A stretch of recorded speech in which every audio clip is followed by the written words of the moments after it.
The ramp dropped into gunfire. Cold water rushed in. Men slipped, stumbled, and fell before they ever fired a shot. On Omaha Beach, June 6, 1944, nothing went as planned.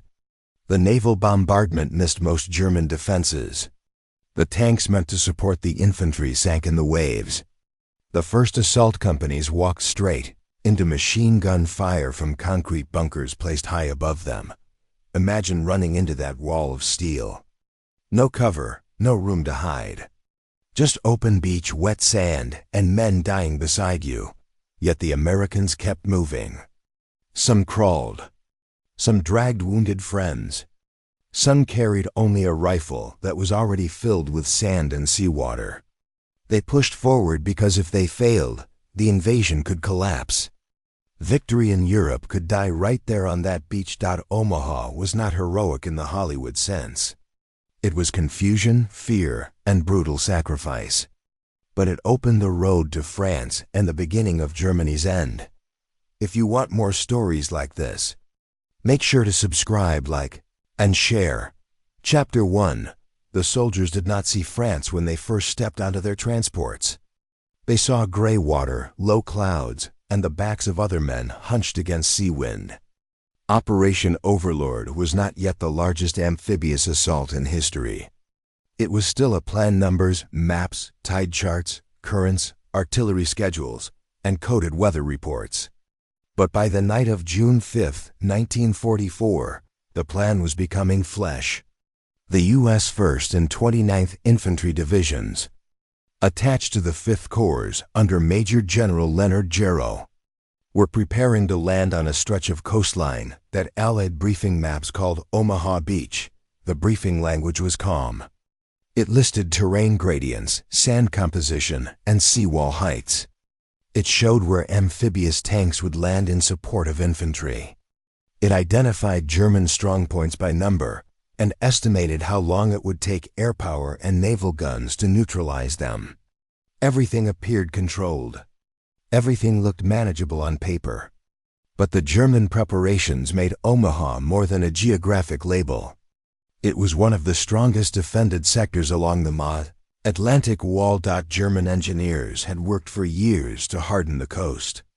They embedded concrete bunkers directly into slopes and connected them through trenches and firing positions. They planned overlapping arcs of machine gun fire to rake every section of beach. They had sighted mortar inland so they could drop shells on any Americans who survived the first burst. They filled the tidal flats with mines, steel obstacles, and wooden frames meant to rip open landing craft. They also had one natural advantage: height. The cliffs and bluffs gave them vertical dominance. Whoever controlled the high ground controlled the killing zone below. This reality shaped the strategic tension. Allied planners believed that naval bombardment and airstrikes could weaken or destroy German resistance. They assumed that armored support from amphibious tanks would protect the infantry's approach. They believed that speed and volume, wave after wave pouring ashore, could overwhelm defenders. But the German mindset was different. Many believed their reinforced positions could withstand anything short of a naval apocalypse. Some officers thought the Allies would never risk a frontal assault here at all. If they did, the defenders expected the water and sand to do most of the work. Soldiers weighed down with rifles, grenades, rations, radios, and entrenching tools would move slowly. Slow men died easily. On June 5th, men aboard troop ships reviewed their gear repeatedly. A rifleman might carry 70 pounds before adding water weight from spray. Squad leaders checked ammunition belts for Browning automatic rifles. Radiomen secured handsets inside protective covers, knowing they could not afford damage.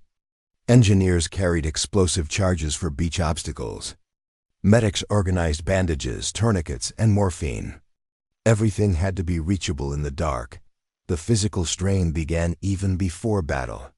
Hundreds of soldiers became seasick. The channel was rough, and the flat-bottomed landing craft slapped hard against troughs. Some men vomited into paper bags. Others leaned over rails, trying to keep their balance. Nobody wanted to fight while dizzy, But nobody had a choice. The emotional environment was mixed. Many soldiers understood the scale of what they were part of. They knew an invasion force of thousands of ships stretched behind them. They knew Allied forces from Britain, Canada, and other nations would strike across multiple beaches. But individual thoughts shrank to simple terms. Can I do this? Will I survive the first few minutes? Will I shame myself in front of my unit? For officers, the mental load was different. Lieutenants memorized primary routes and alternate routes off the beach. They rehearsed where to form rally points if radio contact failed. They reviewed hand signals in case sound was impossible. They committed recognition cues for naval fire support in case targets needed marking. Planning had to survive chaos. On the German side, readiness varied. Some defenders were veterans of the Eastern Front, already hardened by brutal combat. Others were older conscripts or foreign auxiliaries. But discipline and doctrine compensated for uneven quality. German machine gun crews trained to fire short, accurate bursts. Mortar teams practiced fast adjustments. Observation posts tracked tide changes and coded strengths back to regimental headquarters. Their defensive doctrine focused on channeling enemies into isolated pockets. Where a few guns could eliminate entire platoons, American intelligence warned that Omaha might be difficult. But planners believed fire support would shape the battlefield. The U.S. Navy arranged destroyers and cruisers to bombard strongpoints. The U.S. Army Air Forces sent bombers to crater trenches and wire. If everything worked, infantry would land behind a smoking ruin, but weather forced a delay. High winds struck the channel, raising waves and threatening airborne drops. General Eisenhower made the hardest decision of the campaign: wait one day and accept the risk of detection. His meteorologists predicted a narrow window of acceptable conditions on June 6. Eisenhower trusted them. As night fell on June 5, the assault force formed up. The air filled with engine noise and diesel exhaust. Sailors on deck passed out warm drinks and encouraged soldiers to stay dry. Chaplains moved through the ranks, offering short prayers or simple conversation. Not every man wanted comfort. Some stared at their boots. Others cleaned their rifles, even though metal already showed salt stains. Nobody could fully imagine the landing. But they understood the stakes. If the 5th Corps secured Omaha, it could link inland with British and Canadian sectors. The Allies could then seize key roads and push toward major supply hubs. German command cohesion would break. If Omaha failed, the entire left flank of the Allied invasion might hang exposed. That could delay operations by months and cost thousands more lives. Before midnight, airborne units began crossing the coast. Their mission was to secure bridges and disrupt German movements. Their efforts were separate from Omaha but linked to the overall strategy. If paratroopers succeeded, German reinforcements would struggle to reach coastal defenses. If they failed, frontline defenders could be strengthened. That uncertainty hung over every ship. Inside one transport, platoon leaders made their final checks. They confirmed landing sequence. They reviewed the order for lowering the ramp. They stated clearly, once the ramp drops, keep moving. Do not stop for bodies. Do not stop for equipment. Do not cluster. Spread out. Present fewer targets. Noise discipline would be short-lived. Machine gun fire would erase silence. But clarity mattered. Soldiers listened and nodded. Some tried sleep. Few achieved it. The constant vibration of engines made rest shallow. Men who closed their eyes still felt movement. Some imagined themselves stepping into gunfire. They pictured sand erupting under bullets. They pictured tracer rounds gliding in flat arcs. And then came the first faint glow of morning across the water. The assault fleet was already in position. Naval gunners prepared firing tables. Officers calculated elevation for their targets. The Germans on shore scanned the horizon. They saw shapes. Not many at first, but more by the minute. Omaha Beach was no longer a line on a map. It was minutes away. The operation had crossed the point of no return, and the ramp still had to drop. Chapter 2. The first wave did not advance as a unified body. It broke apart before a single man fired a shot. The channel pushed landing craft off their planned approach lanes, and wave crests forced coxswains to throttle up and down just to keep hulls from slamming apart.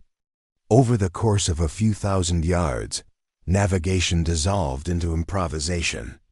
Groups meant to land side by side drifted hundreds of yards apart.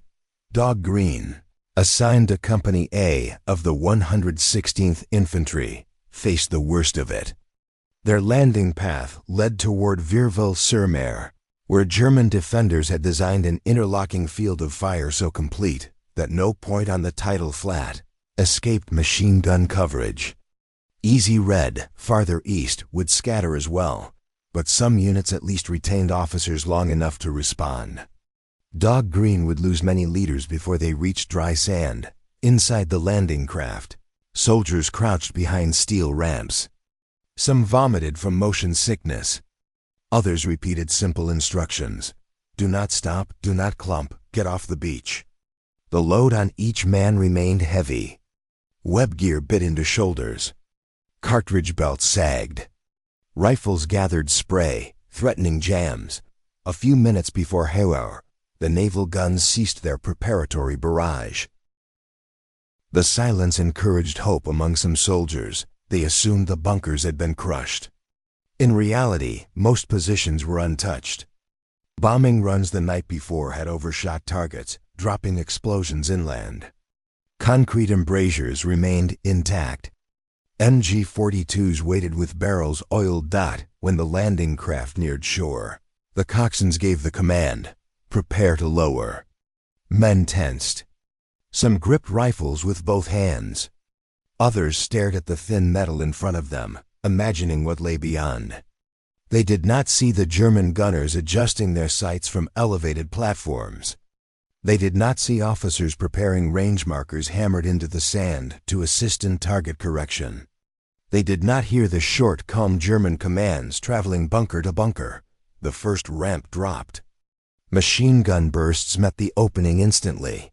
Some rounds punched through steel, striking men who never stepped forward. Others ricocheted across helmets. Soldiers tried to pour out, but many fell into chest-deep water.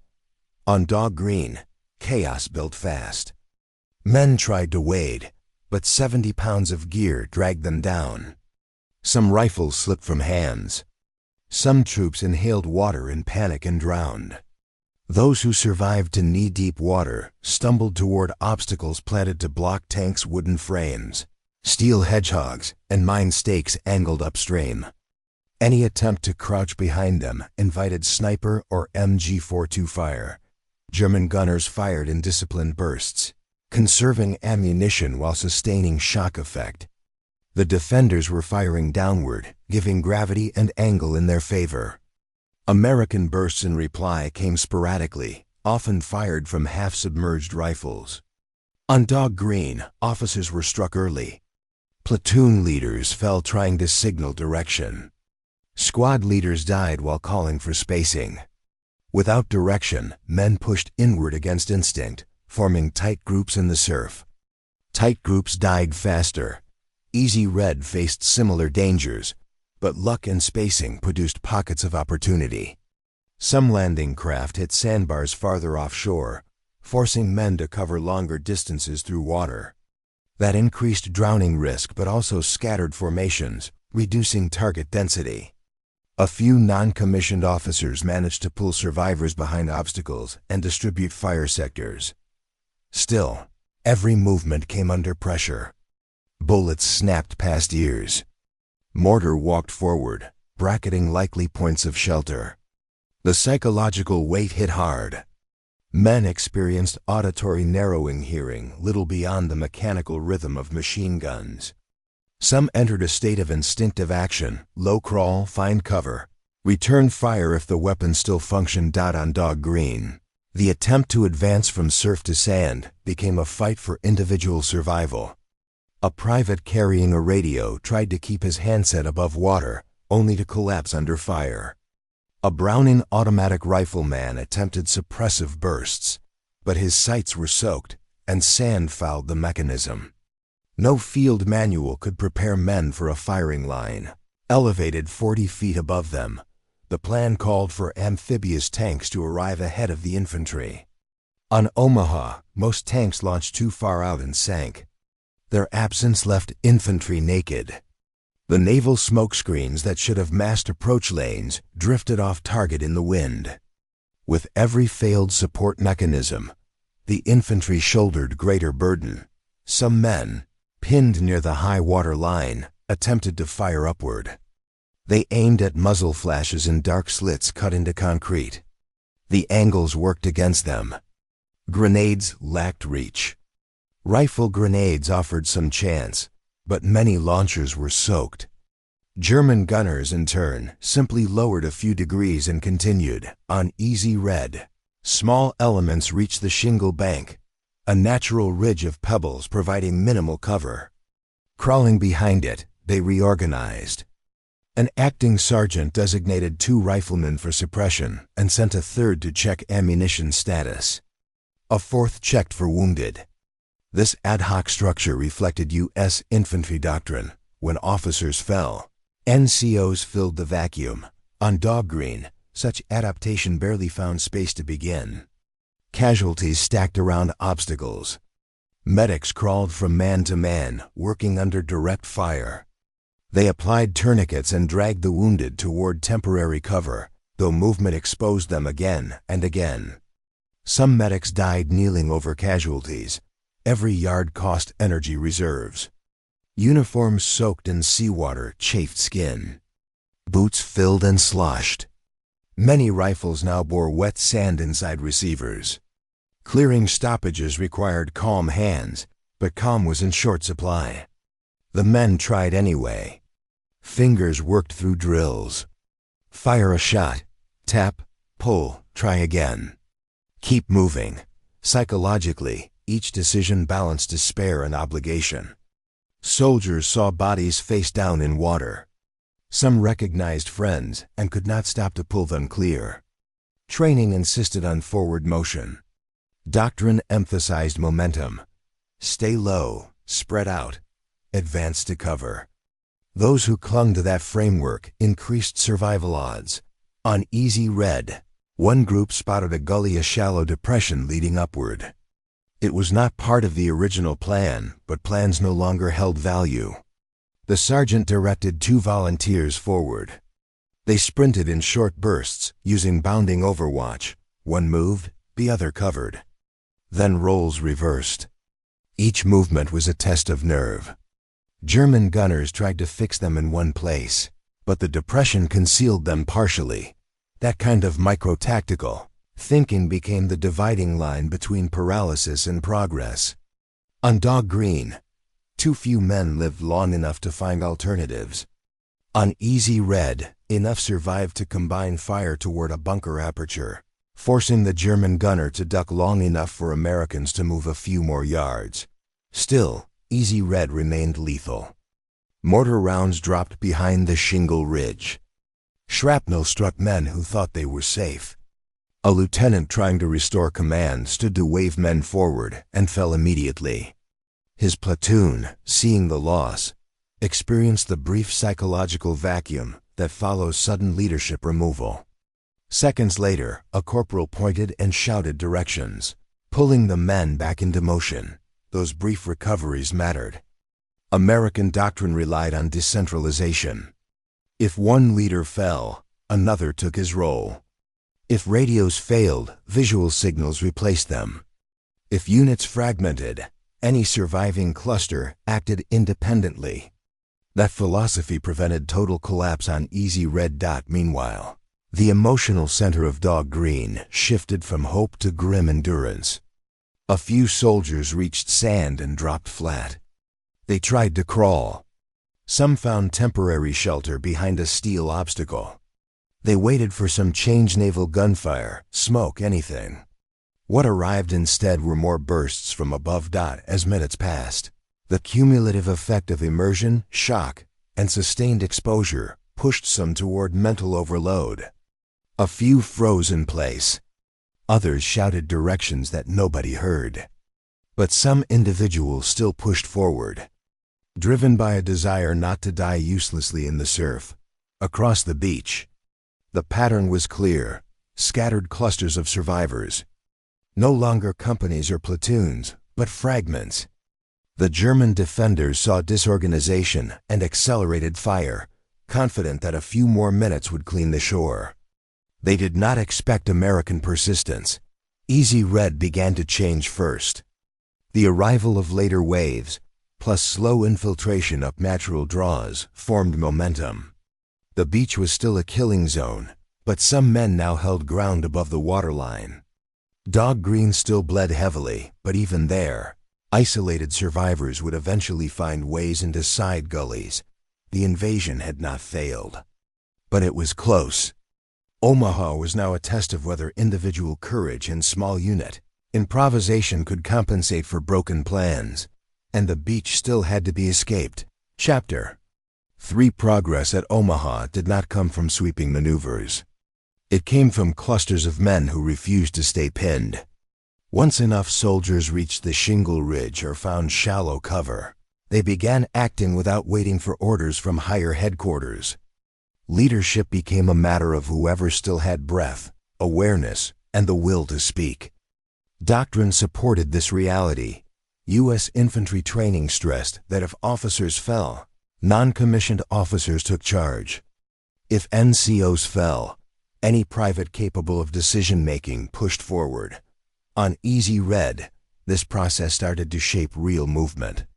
A surviving staff sergeant from the 1st Infantry Division looked over a group of about 15 men from different companies. He assigned 2 automatic riflemen to provide suppressive fire.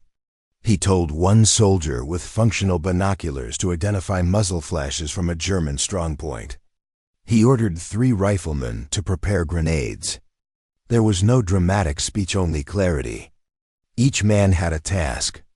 The alternative was paralysis. The ridge they crouched behind was barely cover. Mortar smoke drifted across it.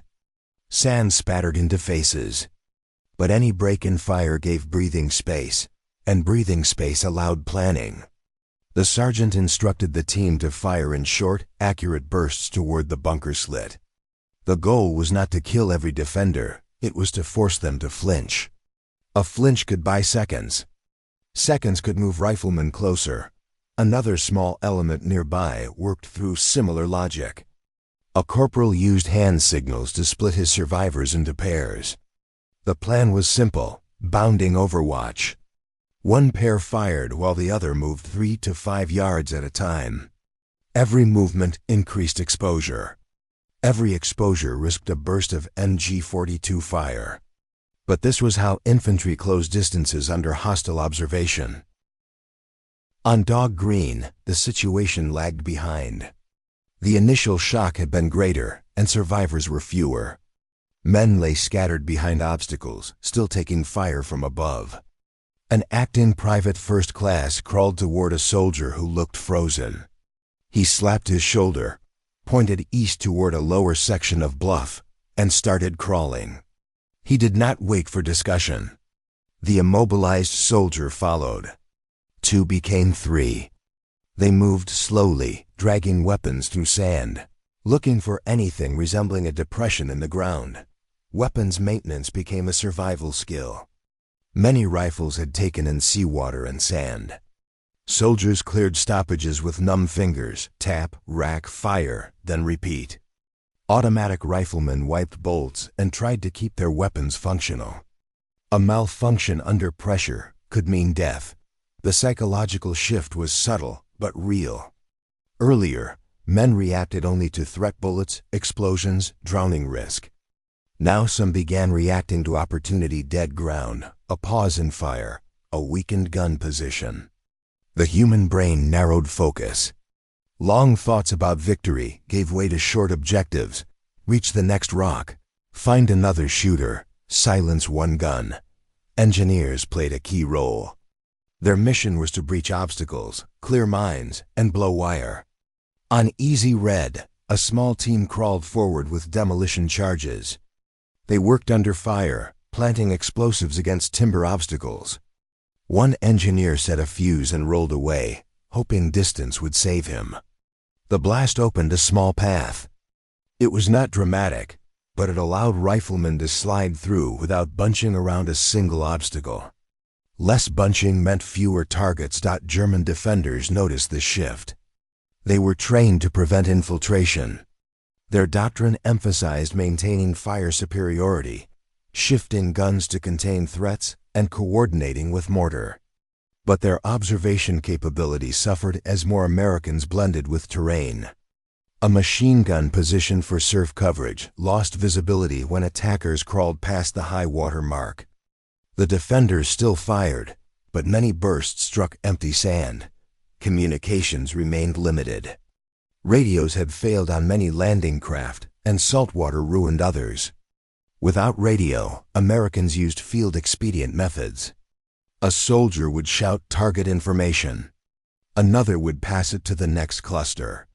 Sometimes gestures substituted for commands. There was no harmony, but there was adaptability. Clothing added physical strain. Wool uniforms trapped water and caused chafing. Boots became heavy with sand. Rifle slings cut into shoulders made raw by salt. Sun and stress dried sweat into crust against the skin.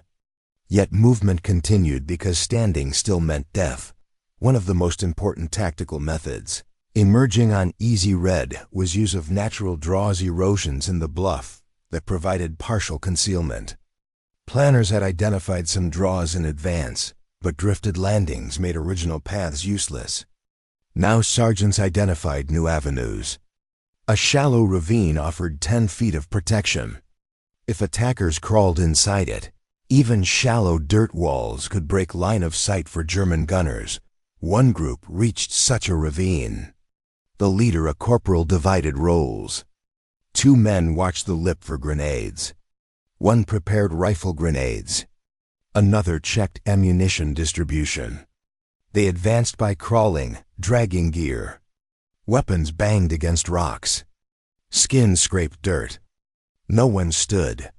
Standing meant becoming a silhouette. The tactical idea was not to seize the entire bluff in one rush. It was to gain a foothold. Once a few men reached a firing position behind the machine gun flank, they could throw grenades or fire into the slit at an angle the Germans did not expect. Machine guns were deadly head-on. They were vulnerable from the side. On Dog Green, survivors finally sensed similar possibilities. A hillside gully, barely noticeable from afar, offered a sloped approach. A group of 5 crawled into it. They paused to breathe. Their breathing was ragged not from exertion alone, but from adrenaline spikes and fear. One soldier muttered a short instruction. They separated by a few yards. Spacing mattered. One grenade into a tight group could eliminate all of them. Spread out, they could survive.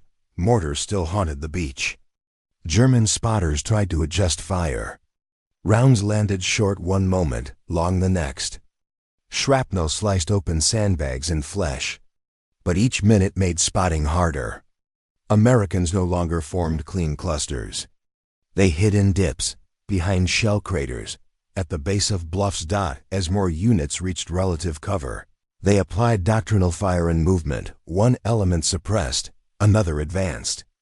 Fire did not need to destroy. It only needed to disturb. A disturbed defender fired less accurately, repositioned, or sought cover. When a gunner shifted his barrel away from one threat, another moved closer. This grinding process cost lives. Casualties stacked along the slope. Medics crawled to them, exposing themselves again and again. They packed wounds, applied sulfa, and tried to stem bleeding. They pulled injured men into shallow recesses. Some wounded begged to stop moving. Medics insisted. Immobility invited more fire. As the morning advanced, enough Americans on Easy Red reached positions above the steepest incline. They now fired downward into trench systems. The Germans still held bunkers, but their perimeter was shrinking. They attempted to rotate barrels, but heat buildup strained their guns. Ammunition consumption ran high. Isolated strongpoints started to lose coordination. The emotional tone among attackers stabilized into determination. Fear did not vanish, but it coexisted with duty. Men trusted those beside them. They followed short, sharp orders. They obeyed hand signals instantly. On Dog Green, slow infiltration reached a turning point. A group of about a dozen men flanked a machine gun that had dominated their sector. They hurled grenades. Bursts of American rifle fire followed. The gun finally went silent. For the first time in that area, the defenders felt pressure close enough to threaten their survivability. This did not mean the beach was safe. It meant that control was shifting. The momentum remained fragile, but momentum existed. Omaha was no longer defined only by drowning risk and machine gun fire. It now included tactical adaptation, small groups moving uphill, suppressing, bounding, and exploiting dead ground. The next phase would require even more violence. The bunkers still had to be taken. The trenches still held riflemen. The bluffs still had defenders. But the Americans no longer fought only to stay alive. They fought to break out. Chapter 4. The Americans reaching the base of the bluffs understood a simple fact. Merely surviving the beach was not enough. They had to climb. German defenders still occupied trench lines, firing slits, and concrete bunkers positioned to sweep every approach. The only advantage now lay in dead ground folds in the terrain the German guns could not see. Soldiers who found those pockets used them the way infantry doctrine intended. A place to regroup, reassign tasks, and prepare the next push, on easy red. One cluster of roughly 20 men had managed to form something resembling a platoon. None belonged to the exact same rifle squad anymore. Some were from the 16th Infantry Regiment, others from different companies swept east or west by the tide. But enough of them still carried functional automatic rifles, rifle grenades, and fragmentation grenades to attempt a coordinated movement. A technical challenge came first, getting up the incline with weapons ready. The slope varied. Some sections were sandy and loose, others muddy, others covered in scrub that snagged uniforms. Soldiers climbed on hands and knees. Rifles hung from slings against their backs. Nobody walked upright. Any silhouette offered a clean target. Crawling preserved life. A staff sergeant outlined the next move. 2 Browning automatic rifle gunners would establish a base of fire from a shallow depression near the lower third of the slope. Their task was not to kill every German in sight. It was to maintain pressure short bursts directed at firing slits whenever muzzle flashes appeared. Meanwhile, 2 grenadiers with rifle grenade launchers prepared to extend reach. The remaining men divided into fire teams. One team would climb while the others suppressed. When the climbing team reached a new shelf on the slope, they would turn, fire, and allow the next team to advance. This was textbook bounding movement applied under battlefield stress, fragmented leadership, and incomplete information. Across the beach, Dog Green lagged behind but had not been neutralized. Survivors there finally saw an opening. A gully cut into the bluff by rain runoff offered a narrow corridor. It was steep and unstable, forcing attackers to grip roots and rocks for traction. 5 soldiers entered first. Behind them, more gathered. It was not a battalion push, just scattered survivors refusing to accept.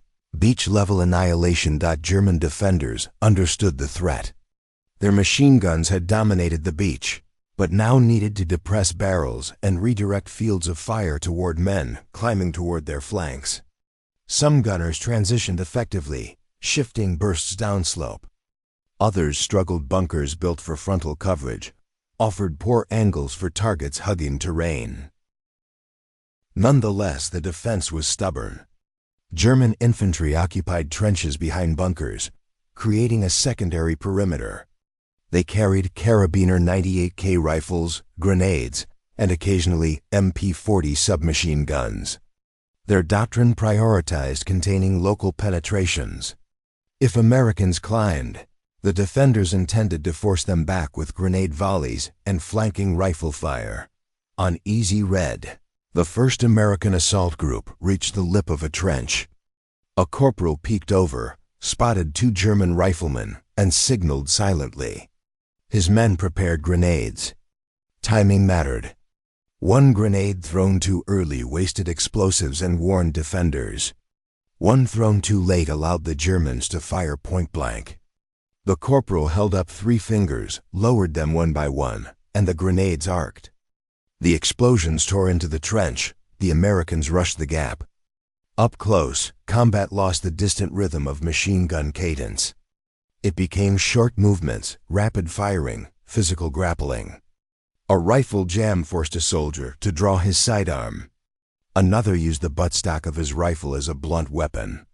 The Germans defended with equal determination, launching their own grenades with instinct rather than precise calculation. Shrapnel from both sides cut into flesh. Medics were never far away, though proximity depended on terrain. When wounded men fell inside the ravine or trench, medics crawled forward. They worked with tourniquets, sulfa powder, and morphine syrettes. The volume of casualties made triage selective. Some soldiers could be stabilized and moved. Others were only given morphine and words. On Dog Green, the climb demanded stamina already eroded by shock immersion and dehydration. Bodies shook from adrenaline spikes. Muscles cramped. But forward motion continued.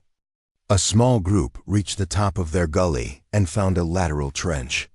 Inside were German riflemen preparing fresh ammunition. The Americans fired first. Surprise turned into opportunity. 2 Germans dropped. One fled deeper into the system. Taking the trench did not solve everything. Trench systems connected bunkers, supply points, and alternate firing positions. The Americans needed to secure nodes, not just walkways. They used grenades at dividing corners. Some corners contained nothing. Others held a defender ready to shoot. Every angle risked sudden death. Down the slope, a destroyer offshore noticed Americans cresting the bluff and realized naval gunfire could now be adjusted safely. The destroyer closed distance, firing at hardened positions from dangerously shallow water. Its shells hit concrete, shaking bunkers and stunning defenders. Not all shots destroyed targets, but the pressure disrupted coordination among German teams. Still, the infantry bore the decisive burden. They assaulted bunker entrances from the rear or flank, throwing grenades inside. The concussive force neutralized defenders long enough for riflemen to storm in. Darkness inside the bunkers made aiming guesswork. Shots ricocheted. Smoke and dust blinded everyone. When the fighting ended, the bunkers fell silent one by one. Every success came with cost. Ammunition ran low. Rifle grenades dwindled. Many bar gunners carried fewer magazines than doctrine preferred, and sustained fire emptied them quickly. Some soldiers scavenged ammunition from casualties. Others retrieved German weapons.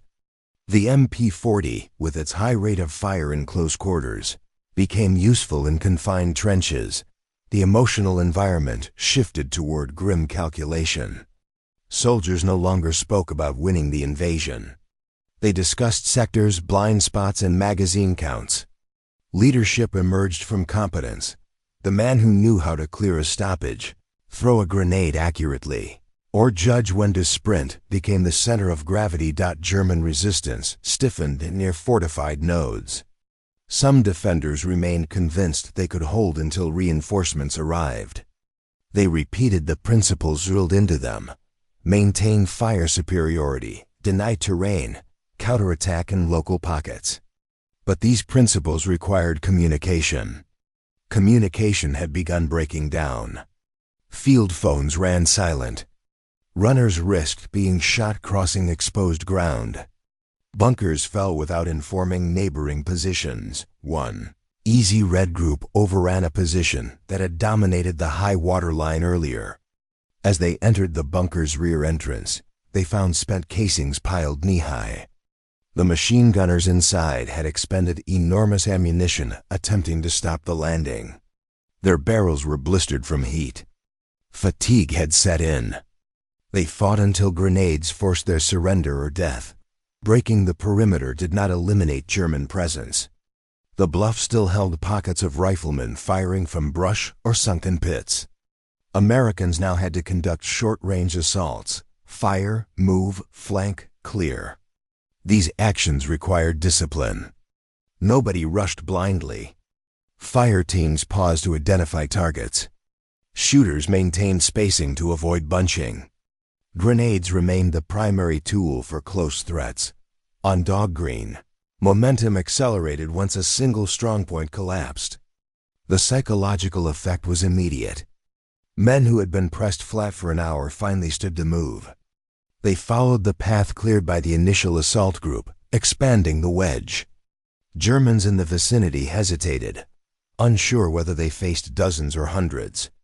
In uncertainty, they lost initiative. The terrain atop the bluff leveled out. Beyond the trenches and bunkers lay fields, hedgerows, and farm roads. These features mattered strategically. If the Americans controlled roads, they could guide more troops inland.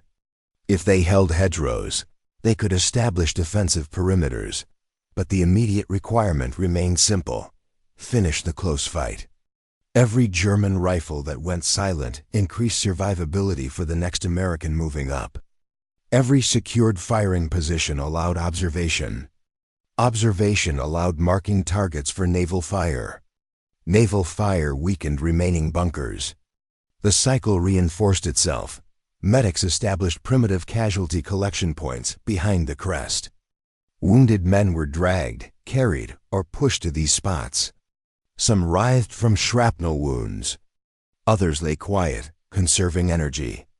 Corpsmen and medics worked quickly, knowing reinforcements would need space on the slope. Leadership gathered strength.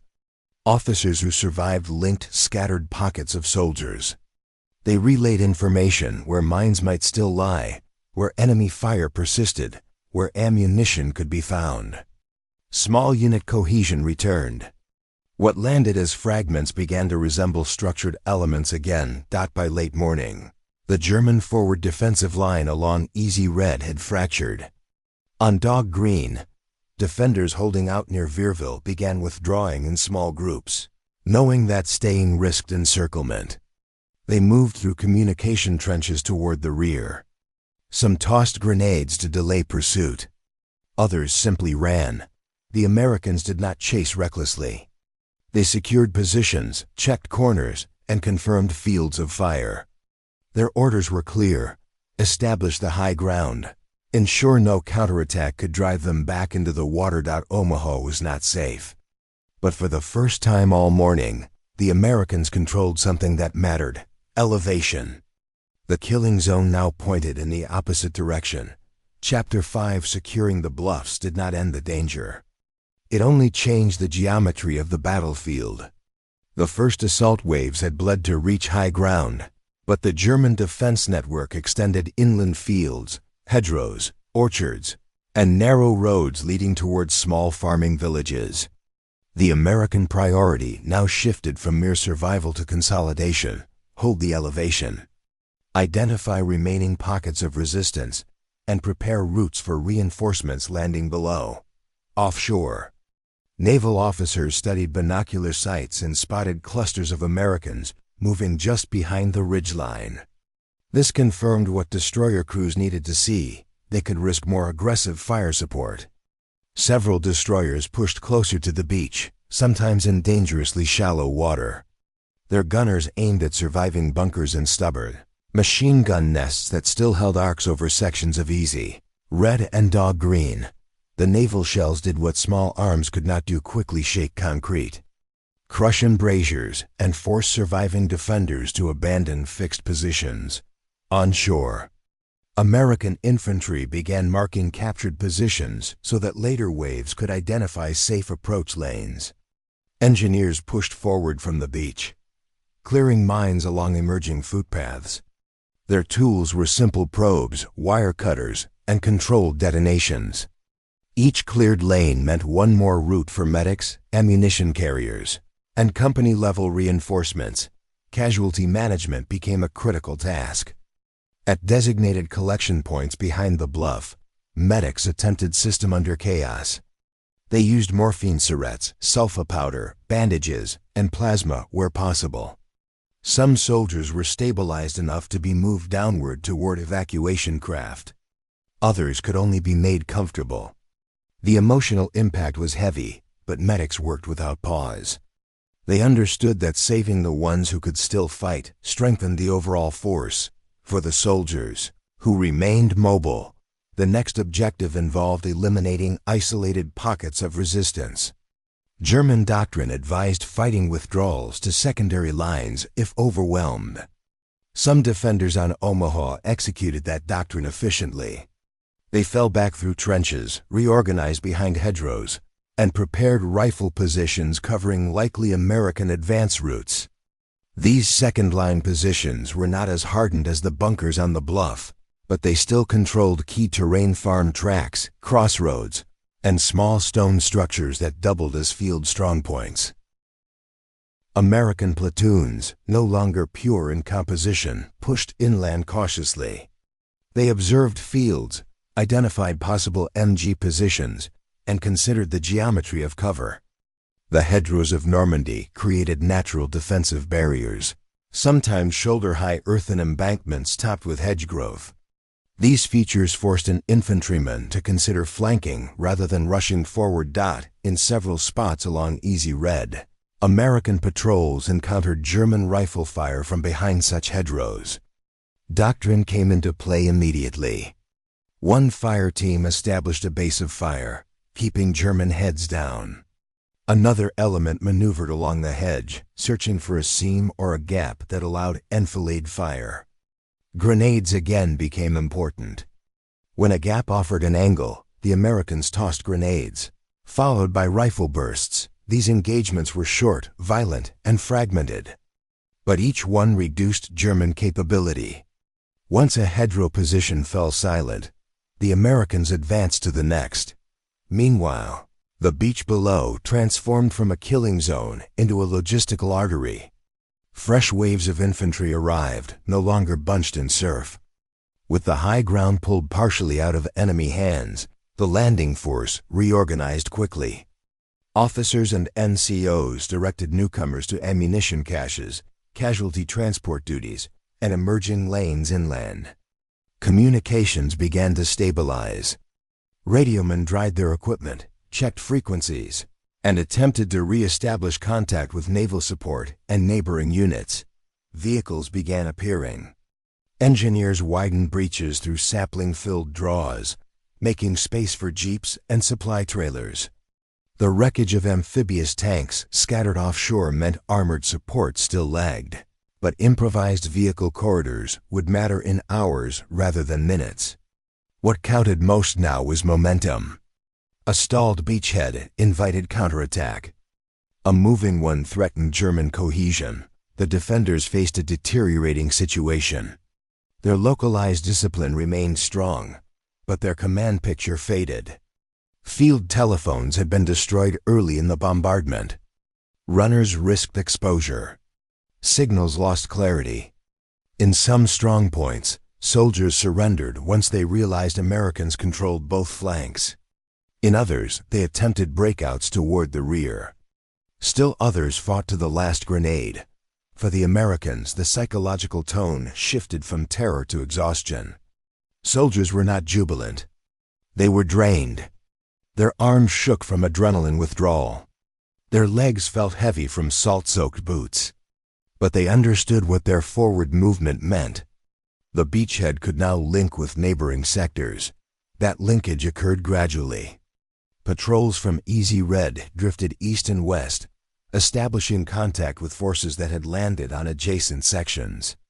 Once units confirmed the continuity of the line, officers issued instructions for further inland movement. Their next key objectives involved road networks. Roads allowed supply. Supply enabled buildup. Buildup enabled breakout. The shift to operational thinking did not erase the human cost. Bodies still lay in the surf. Some wounded remained unconscious on litters awaiting evacuation. Medics and chaplains worked side by side, one focused on physical survival, the other on comfort and final words.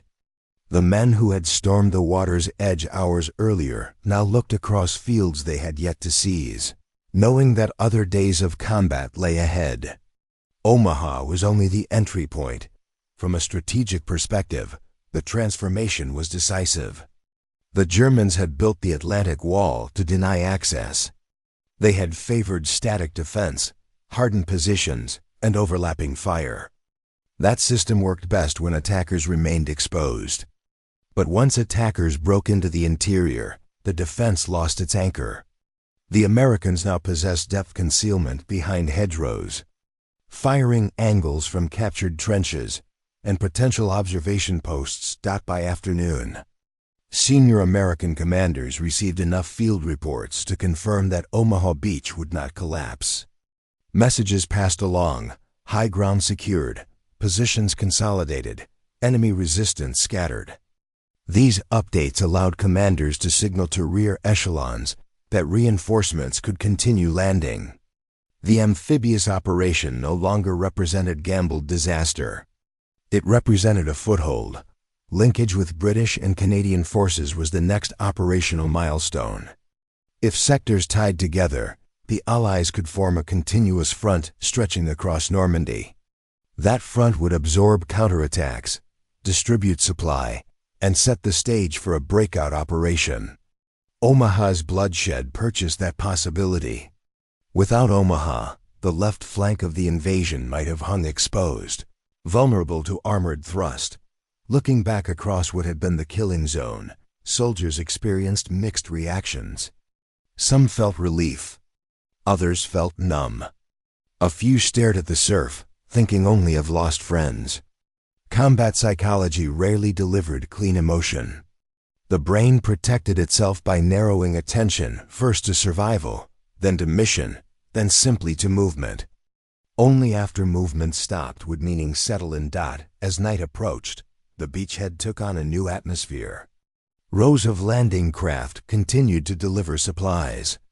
Bulldozers, towed aboard from transport ships, prepared to clear wreckage. Engineers erected makeshift markers for safe passage. Command posts collected field reports. Grenade crates and bandoliers replenished depleted squads. Mortar teams scanned for new targets. Some soldiers remained alert for German counteraction. But none came in strength. German commanders lacked unified reserves. They could not mass infantry or armor for a decisive push.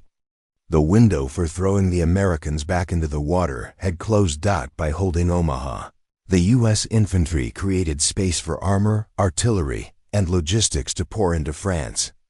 Days later, American forces would begin pressing inland towards St. Lay and the broader Norman road network. Weeks later, the Allies would break out entirely. The path to Paris and beyond began with men dragging themselves across open sand under impossible fire. Omaha's outcome was built on sacrifice. Riflemen who drowned under their own gear. Radio operators shot before transmitting a word. Medics who died kneeling over casualties. NCOs who took command because nobody else could. Their actions prevented collapse. Their persistence transformed near failure into strategic success. Omaha Beach opened the road to victory. And it did so at a cost every surviving soldier carried long after the tide washed the sand smooth again.